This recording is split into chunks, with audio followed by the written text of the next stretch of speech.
Kashmir educational group की तरफ से तमाम अहले वतन को दिल की गहराइयों से बहुत बहुत मुबारकबाद। आज हम जब यौम आज़ादी की बात करते हैं तो उस वक्त हमें उन तमाम शहीदों की याद आती है जिन्होंने अपने खून से, अपनी मेहनत से, अपने लगाव से जेलों में रहकर हमें आज़ादी की खुशबू दी। आज हम उस आज़ादी को शायद उस तरह से न ले पाते हों, उस तरह से समझ न पाते हों जो उन बुजुर्गों में आज़ादी के ताल्लुक से दर्द था।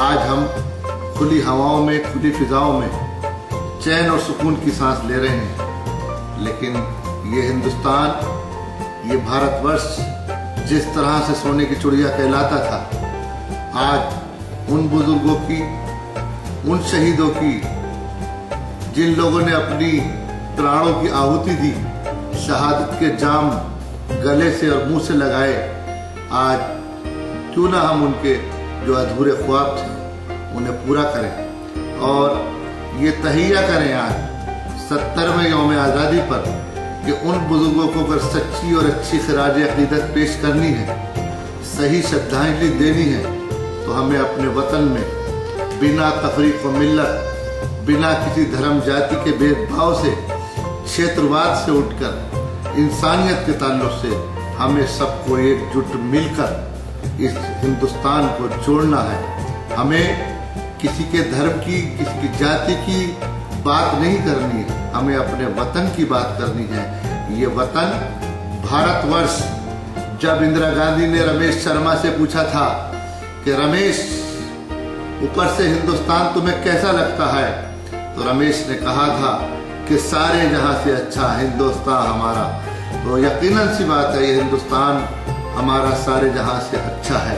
इसलिए नहीं कि हम हिंदुस्तान में पैदा हुए हैं। आज दुनिया की जो तहजीब है उससे मुताल्लिक अगर देखा जाए तो हिंदुस्तान की तहजीब, हिंदुस्तान की संस्कृति, हिंदुस्तान के रख रखाव और रिवाज जो हैं आज भी एक दूसरे को जोड़ते हैं, चाहे वो मजहब के एतबार से हो, चाहे पड़ोसी के एतबार से हो, चाहे सूबाई एतबार से हो।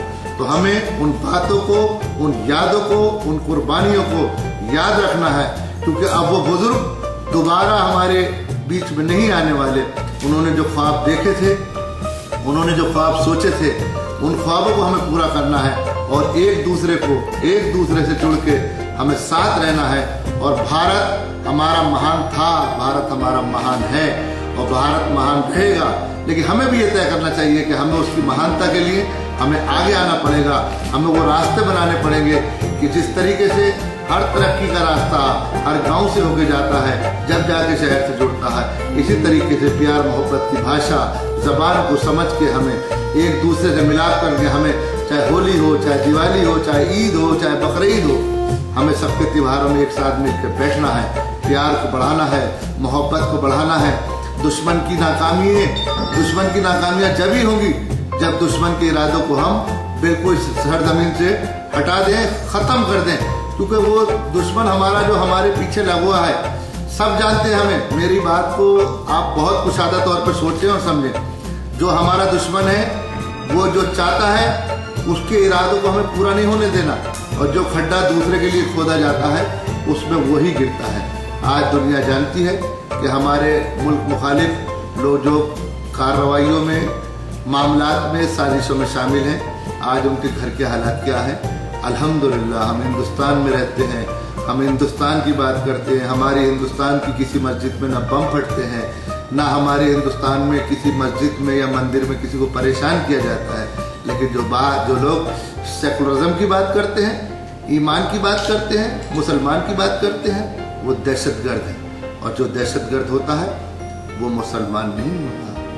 दहशतगर्दी का कोई मजहब नहीं है। इस्लाम ने तो यहाँ तक बताया, हदीस है अल्लाह के रसूल की, कि आप जब वजू करें, नमाज की तैयारी करें, तो आप बेजा पानी ना बहाएं। तो जिसका रसूल, जिसका मोहम्मद ये बता रहा हो कि आप पानी को नाजायज और बेवजह ना बहाएं, उसका मजहब का मानने वाला, उनका फॉलोअर कैसे किसी का नाहक खून बहा देगा? ये जो आतंकवाद पर्दे वाही से जोड़ा जा रहा है, इसका इस्लाम से कोई वास्ता न था, ना है, ना रहेगा। इस्लाम कभी इजाज़त नहीं देता किसी की नाजायज़ जान ली जाए, किसी को नाजायज़ परेशान किया जाए। वो इस्लाम जो सीधे राह, सच्चा रास्ता बताने के लिए सवाब का एक दर्जा रखता हो, वो किसी को क्यों परेशान करेगा? ये सब लोग जानते हैं, पूरी दुनिया की साजिश है, ख़ास तौर से सिर्फ परेशान करने के लिए। बात हिंदू और मुसलमान की नहीं है, बात सिर्फ मुल्क को तोड़ने की बात है। और जो लोग मुल्क को तोड़ना चाहते हैं वो खुद टूटेंगे, और इंशाअल्लाह टूट रहे हैं और टूटते रहेंगे। उनके इरादों को हमें कभी कामयाब नहीं होना देना चाहिए। चंद मुट्ठी भर लोग उनका जो इरादा है, उनका कोई मजहब नहीं है, न वो हिंदू है, न मुसलमान है, न सिख है, न ईसाई है, वो सिर्फ मुल्क दुश्मन है। और मुल्क दुश्मनों का जवाब इसी तरह से दिया जा सकता है कि हम कौमी यकजहती को बनाए रखें, आपस में ताल्लुकात को जोड़े रखें और आपस में मेल मिलाप से मोहब्बत के साथ अपने सूबे को, अपने क्षेत्र को, अपने मोहल्ले को आगे बढ़ाएं। और उसका रास्ता सिर्फ आज़ादी का अगर संकल्प लेना है, खाली झंडा फहराना आज़ादी पूरी नहीं होती। हमें उन बुजुर्गों का जो छोड़ा हुआ काम है, अधूरा काम है, उसे पूरा करना है। वो काम जब भी पूरा हो सकता है जहाँ हमारे घर का बच्चा, हमारे पड़ोस का बच्चा ये तय कर ले कि हमें तालीम हासिल करनी है, आगे बढ़ना है और पढ़ना है। जब भी हमारा मुल्क, जब भी हमारा परिवार, जब भी हमारा क्षेत्र आगे बढ़ सकता है। और बिना तालीम के हमारे लिए सारे रास्ते ऐसे हैं जैसे कि अंधे के हाथ से लकड़ी छीन ली जाए और उसे कहो कि अब चलना शुरू करे तो चल तो सकता है वो, लेकिन लड़खड़ा के किस वक्त कहाँ गिर जाए उसकी कोई ना मंजिल है, ना उसका कोई इशारा है, ना कोई रास्ता है। तो इसके लिए आप अपने बच्चों को तालीम से आरास्ता कराएं और ये तय कर लें, अगर आपके माशी और आर्थिक फाइनेंशियली अगर आप कमज़ोर हैं तो ये तय कर लें कि जो हमने मजबूरी उठाई है, जो हमने रक्षा चलाया है, जो हमने मजदूरी कही है, जो समाज में हम तंग नजरी से देखे गए हैं तालीम की वजह से, तो वो वक्त वो हमारे बच्चों के लिए, हमारी आने वाली नस्लों के लिए, हमारे आने वाले लोगों के लिए ना आए। और उसके लिए तय करें कि अगर आधी रोटी खानी है तो आधी रोटी खानी है, बच्चों को पढ़ाना है, आगे लेके जाना है। हमारी जिंदगी तो पूरी हो चुकी, लेकिन अपने बच्चों की जिंदगी का मकसद जब ही पूरा होगा जब उन्हें आप तालीम से आरास्ता कराएंगे, तो उनके अंदर हुब्बुल वतनी यानी वतन से मोहब्बत पैदा होगी। उन्हें अपने बुजुर्गों की कुर्बानियाँ याद आएंगी। वो बुजुर्ग अब हमारे बीच में नहीं आने वाले, हमें नहीं बताएंगे। हमने तो सिर्फ पढ़ा है, हमारे कुछ बुजुर्ग मौजूद हैं जो फ्रीडम फाइटर, स्वतंत्र सेनानी कहलाते हैं, मुजाहिद आज़ादी कहलाते हैं। उन्होंने देखा है, वो बेचारों कुर्बानी हो रहे हैं, जेलों में रहे हैं, उनके नाखून खींचे गए हैं, उन्होंने रोज़े भी रखे हैं जेलों में, उन्होंने फाके भी किए हैं, उन्होंने अपने घरों परिवार को छोड़ा है। बहुत से ऐसे लोग हैं, चाहे चंद्रशेखर आज़ाद हो, चाहे मौलाना अब्दुल कलाम आज़ाद हो, अशफाक उल्लाह खां हो, पंडित नेहरू हो, ये सब लोगों ने आज़ादी के लिए लड़ाई लड़ी है और उसी वजह से इस भाग को, इस चमन को उन्होंने सींचा है। तो उसकी खुशबू, उसकी हरियाली, उसकी रौनक आज हमारे बीच में है। तो हम इस 15 अगस्त को रिवायती 15 अगस्त ना मना के ये तय करें कि इस 15 अगस्त का असली मकसद क्या है, ये आज़ादी हमें किन तकलीफ़ों से और कैसे मिली है, इसको सामने रखते हुए, अपने बुजुर्गों का नज़्मुल ऐन को सामने रखते हुए, आपस में जोड़ के, मोहब्बत से, प्यार से, सब एक साथ से जुड़ के, सब चीज़ों से उठ के, सारे धर्मों से उठ के, सारी कैदों से उठ के, सारी पाबंदियों से उठ के हमें भाईचारे को आगे बढ़ाना है, भाईचारे का सबक देना है। और वो सबक जब ही हो सकता है जब हमारे अंदर इंसानियत होगी, और इंसानियत जब होगी जब हमने इंसानियत को सीखा होगा, इंसानियत को पढ़ा होगा, इंसानियत को देखा होगा, इंसानियत के माहौल में रहे होंगे।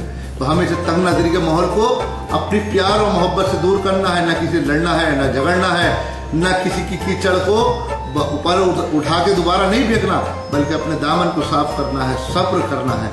इंशाअल्लाह ताला जब हम सब लोग सब्र करेंगे, प्यार से रहेंगे, मोहब्बत से रहेंगे, तो हम खुद ब खुद अपने रास्ते बनाते चले जाएंगे और हमारी आने वाली नस्लें, हमारी आने वाली कौमें दिन पे दिन, रात दुगनी, दिन दुगनी रात चौगनी तरक्की करेंगे।